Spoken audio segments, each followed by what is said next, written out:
নমস্কার সবাইকে আমার এই ইচ্ছে মতো চ্যানেলে স্বাগত জানাই। আশা করি সবাই ভালো আছেন। আজকে আমাদের চ্যানেলে গোপাল ভাঁড়ের গল্প ইঁদুর না ছুঁচো। গোস্বামী মশাই বাড়ির বাইরের দিকের বারান্দায় জলচৌকি পেতে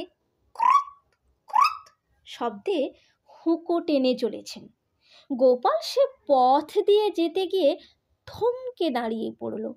ভাবল, ঠান্ডার মধ্যে একটু তামাক খেয়ে নিতে পারলে মন্দ হতো না। সে গুটি গুটি পায়ে বারান্দায় উঠে গোস্বামী মশাইয়ের পাশে বসে পড়ল। গোপাল তীর্থের কাকের মতো তার হাতের হুঁকোটির দিকে লোলুপ দৃষ্টি মেলে তাকিয়ে রইল। গোস্বামী মশাইয়ের গোপালের দিকে খেয়াল মাত্র নেই। তাকে দেখতে পেয়েছে বলে মনেও হলো না।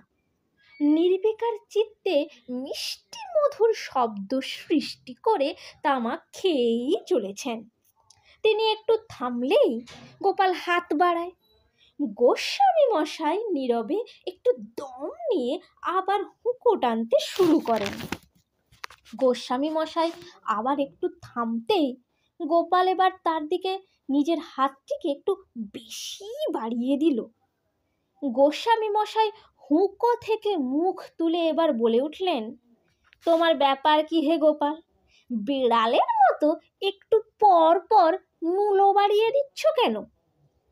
আগে এতক্ষণ ভেবেছিলাম ইঁদুর, তাই নুলো বাড়িয়ে দিচ্ছিলাম, কিন্তু এখন দেখছি আমারই ভুল, ইঁদুর নয়, ধেড়ে একটি ছুঁচো।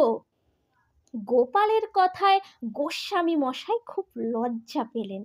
লজ্জায় মুখ এতটুকু করে হুঁকোটি গোপালের দিকে বাড়িয়ে দিয়ে বললেন, নে গোপাল, প্রসাদ করে দিলাম। নমস্কার, আজকে এই পর্যন্তই। যদি গল্পটি ভালো লেগে থাকে তাহলে অবশ্যই লাইক, শেয়ার এবং সাবস্ক্রাইব করুন। আশা করি সবাই ভালো থাকবে।